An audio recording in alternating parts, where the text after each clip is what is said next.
பார்த்துட்டு நீங்களும் வீட்டில் ட்ரை பண்ணிட்டு எப்படி இருந்துச்சுன்னு கமெண்ட் செக்ஷன்ல கமெண்ட் பண்ணுங்க. அதுக்கு முன்னாடி இந்த கனவை நாம இப்போ க்ளீன் பண்ண போறோம். மண்டையை வந்து தனியா பிடிச்சிக்கலாம்.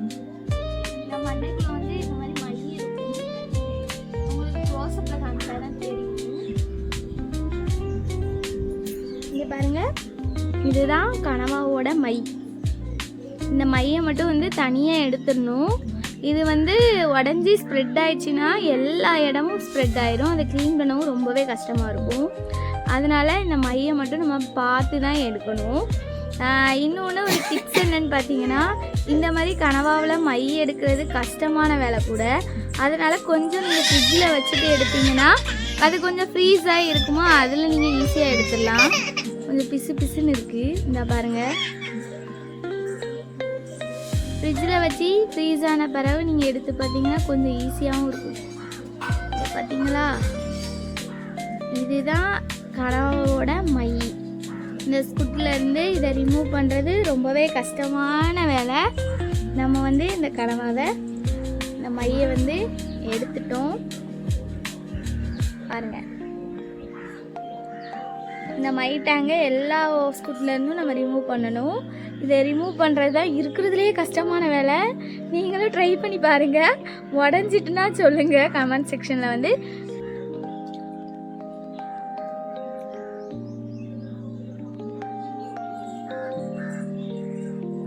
ஸ்குட்டு வந்து ஸ்டஃப் பண்ணி நிறைய பேர் பார்த்துருக்கீங்க. அதுக்கு வந்து இந்த மாதிரி தான் க்ளீன் பண்ணி எடுத்து வச்சுருப்பாங்க.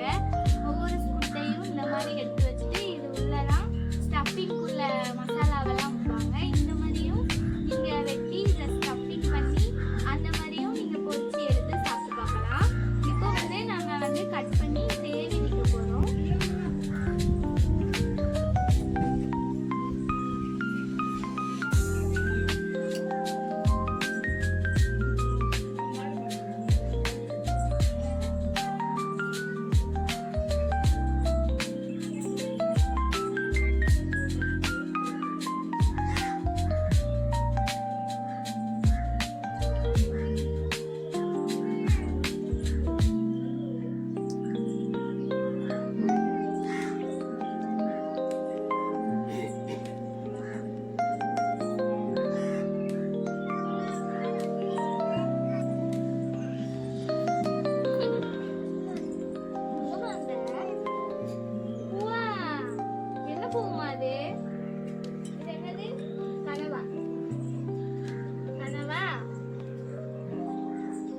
எங்க போற?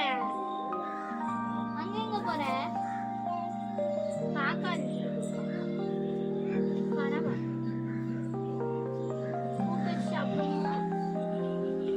சரியா?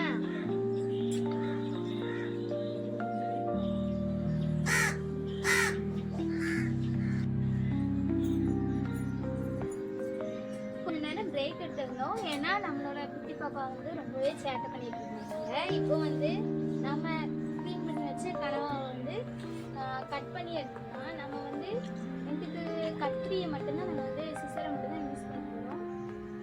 கனவாவை கட் பண்ணுறதுக்கு எதனாலும் யூஸ் பண்ணலாம். மோஸ்ட்லி ஆனால் சிசர் ரொம்பவே கம்ஃபர்டபுளாக இருக்கும். அதனால நம்ம வந்து இப்போ சிசரை யூஸ் பண்ணி கனவா வந்து கட் பண்ண போகிறோம்.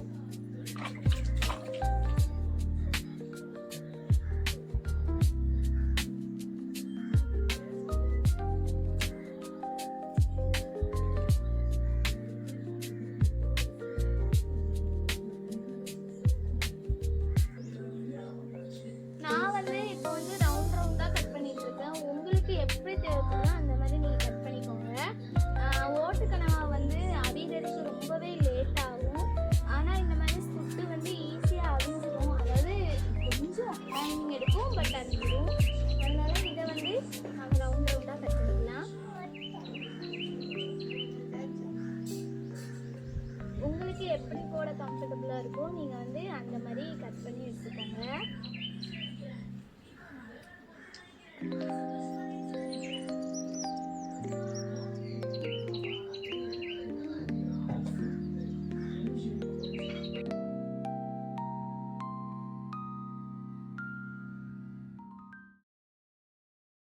பிரசரியா யாருது? பார்க்காம கேட்டேன்.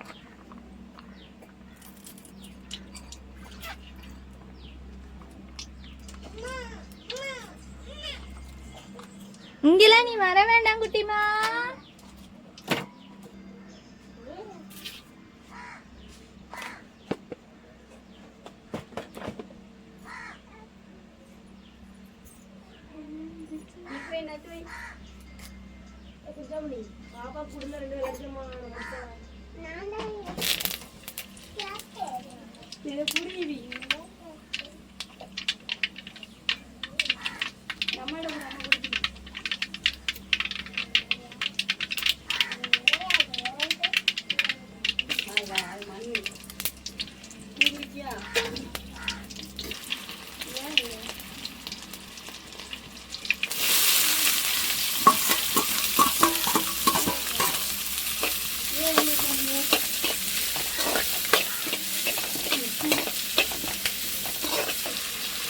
சாரி மக்களே, தக்காளியை காமிக்கிறதுக்கு முன்னாடியே கட் ஆயிடுச்சு.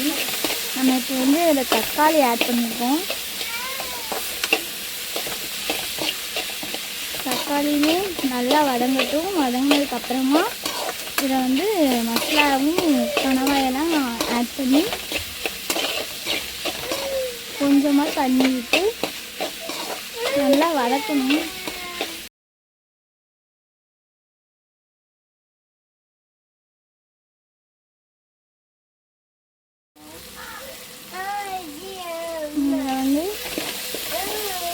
கனவாவை வந்து ஆட் பண்ணிக்கலாம். நம்ம வெட்டி வச்ச கனவா இந்த எல்லாத்தையும் வந்து நம்ம இதில் ஆட் பண்ணிக்கலாம்.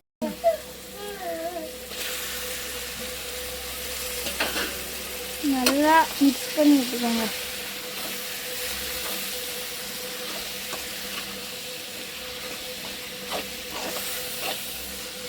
மிக்ஸ் பண்ணிவிட்டு கொஞ்சமாக மஞ்சள் தூள் சேர்த்துக்கோங்க.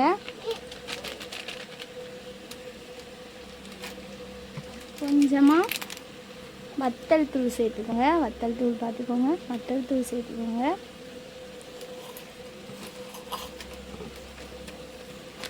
அப்புறம் நான் கொஞ்சம் மல்லித்தூளும் ஆட் பண்ணிக்கிறேன்.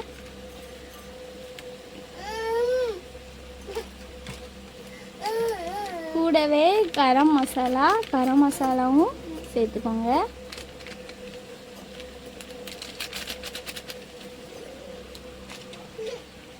இது கூட நம்ம கிரேவிக்கு ஆட் பண்ண போகிற மசாலா.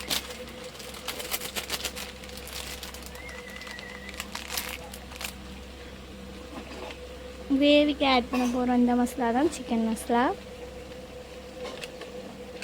இதையும் சேர்த்து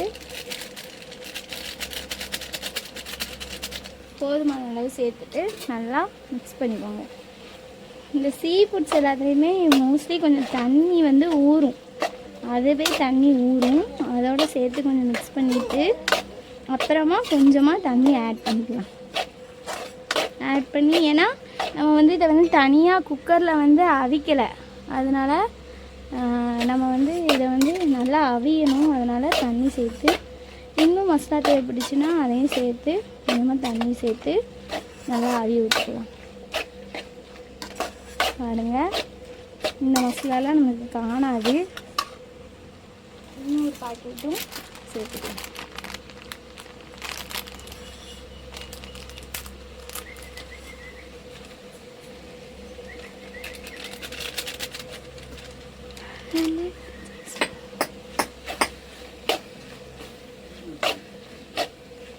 வச்சு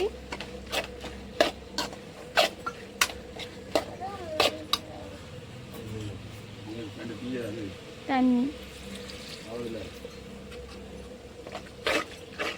அவியணும். நல்லா அவிஞ்சு வரணும்.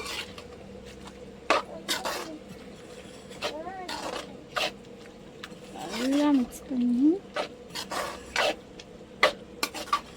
கூட கொஞ்சம் தண்ணி.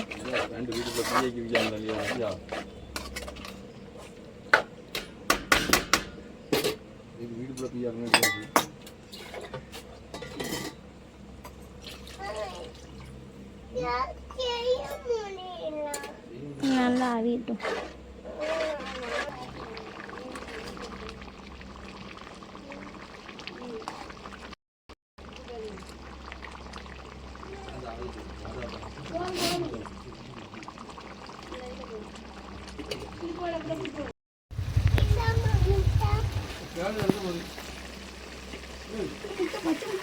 வீட்டுக்கு